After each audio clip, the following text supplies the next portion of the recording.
मेरा घर मुझे वापस दिला दो, ये गुहार लेकर एक गरीब विधवा महिला गाजियाबाद के जिलाधिकारी के जनता दर्शन में पहुंची थी। महिला का आरोप था कि कर्ज के नाम पर उसके मकान पर कब्जा कर लिया गया और उसे अपने ही घर से बेघर कर दिया गया। शिकायत मिलने के बाद जिला प्रशासन ने जांच कराई और फिर जो हुआ वो चर्चा का विषय बन गया।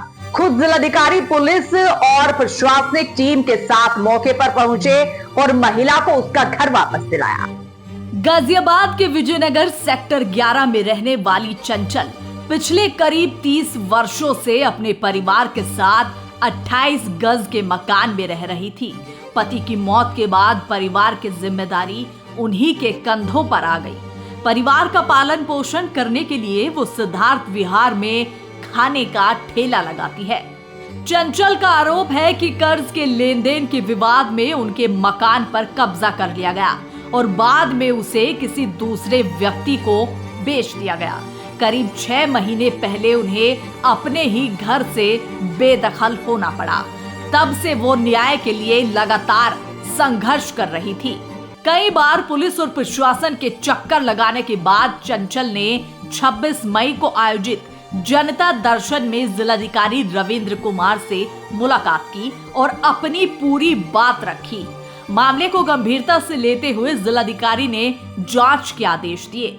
जांच पूरी होने के बाद सोमवार को जिलाधिकारी रविंद्र कुमार खुद प्रशासनिक अधिकारियों और भारी पुलिस बल के साथ मौके पर पहुंचे और प्रशासन की मौजूदगी में महिला को उसके मकान का कब्जा वापस दिलाया गया।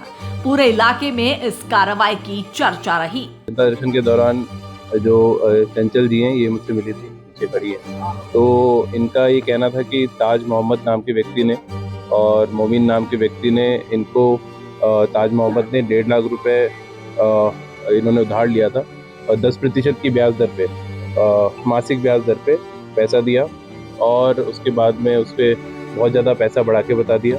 मोमिन नाम के व्यक्ति को मौखिक रूप से मकान उसने बेचने की बात कही और इनके मकान पे कब्जा करा दिया। तो उसको लेकर ये मुझसे मिली थी।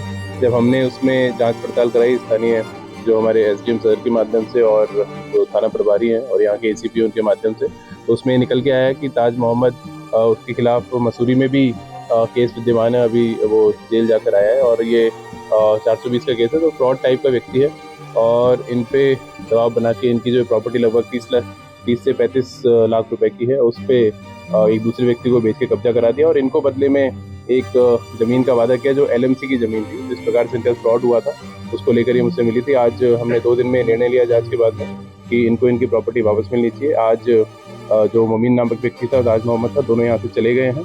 दोनों को समझा दिया गया था और इन महिला को वापस इनका कब्जा दिला दिया गया है। सर पूरी तरीके से किस तरह करेगी? देखिए, जो जांच हुई थी तो उस दौरान ही तथ्य समझ में आ गया था। पूरे कागज इनके नाम पे हैं, ये प्रॉपर्टी इनकी है और एक तरीके से जालसाजी इनके साथ की गई थी। तो ये आवश्यकता माननीय मुख्यमंत्री जी के स्पष्ट निर्देश हैं। इस प्रकार के जो भी प्रकरण सामने आते हैं, गरीब को न्याय मिलना चाहिए और इनके साथ जो अन्याय हुआ था तो हम लोगों ने आज प्रयास किया कि इनको न्याय मिल जाए। ये यहाँ पे अपने घर में वापस आ गई और बहुत कानूनी प्रक्रिया की बात करें तो सर जो लोग जिन्होंने कब्जा किया था उन पर कार्रवाई मोमिन नामक व्यक्ति को चूंकि ताज मोहम्मद ने ये मौखिक रूप से प्लाट बेचा था तो उसने स्वीकार कर लिया है और चूंकि उनसे इनका डायरेक्ट संबंध नहीं था, ताज मोहम्मद ने इनके साथ फ्रॉड किया है और सूदखोर के रूप में उनका कोई लाइसेंस भी नहीं है, तो उस पर हम लोग कार्रवाई करेंगे। और जिस तरह आपने बताया कि ताज मोहम्मद अपराधी के शिकार नहीं है, तो क्या इस मामले में हाँ, वो पूरे स्थानीय पुलिस में डीसीपी सिटी साहब मेरे साथ आए हैं। वो पुलिस भी सुनिश्चित करेगी, पूरा परिवार उनके साथ में। चूंकि एक परिवार पीड़ित परिवार है, 3 इनके लड़के हैं जिसमें से एक नशा मुक्ति केंद्र में है और जो बड़े लड़के हैं वो उनकी वाइफ की डेथ हुई, वो इनके साथ ठेले पे काम करते हैं और छोटा जो इनका बेटा है वो नोएडा में फैक्ट्री में काम करता है। चूंकि एक परिवार गरीब परिवार है और इनको न्याय दिलाने का हमारा पूरा उद्देश्य था, वो आज हमने पूर्ण किया। इसके अलावा जिलाधिकारी रविंद्र कुमार का कहना है कि जांच में सामने आए तथ्यों के आधार पर कार्रवाई की गई है।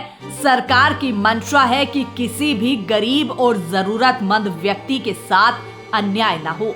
अपना घर वापस मिलने के बाद चंचल भावुक हो गई। उनकी आंखों में खुशी के आंसू थे।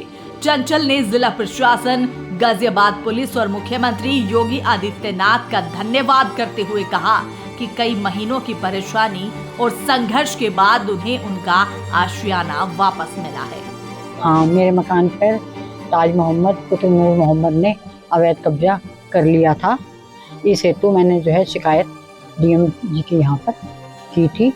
उन्होंने मेरी शिकायत के लिए तुरंत कार्रवाई करी और मेरे को सहयोग देते हुए मेरे मकान का कब्जा दिलवाया। मैं हार्दिक दिल से उनका धन्यवाद करती हूँ। जब कब कब्जा किया था और आपने कभी उनसे बातचीत की हो तो क्या कहते थे? इनसे ताज मोहम्मद जी से। ताज मोहम्मद जी तो गाली गलौज पे उतारू रहते थे और उन्होंने मेरा मकान भी आगे सेल कर दिया था। मैं उस पार्टी से ही बात करती थी तो वो भी मतलब मेरे से अभद्र व्यवहार वगैरह करते थे। इस हेतु मुझे डीएम सर के पास मकान कब्जा किया तो किस तरह से कब्जा किया? उसने मेरे पे मुख्तियारनामा वगैरह जो है वो गलत तरीके से मुझसे बनवा लिए। तो माता जी कब से ये जनवरी से प्रकरण है। वैसे अक्टूबर से था ये। प्रशासन के से संज्ञान लिया है प्रशासन ने और जिलाधिकारी भी अभी मौके पर पहुंच रहे हैं।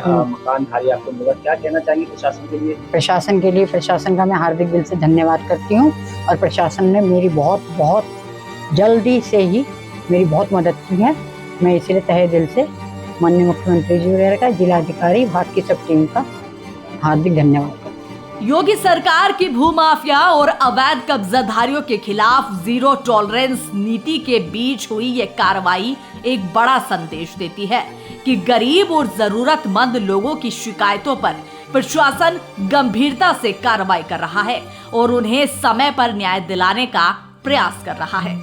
6 महीने तक अपने घर से दूर रहने वाली चंचल आज फिर अपने आशियाने में लौट आई है। ये सिर्फ एक मकान का कब्जा वापस मिलने की कहानी नहीं, बल्कि एक गरीब महिला के संघर्ष और उसे मिले न्याय की कहानी है।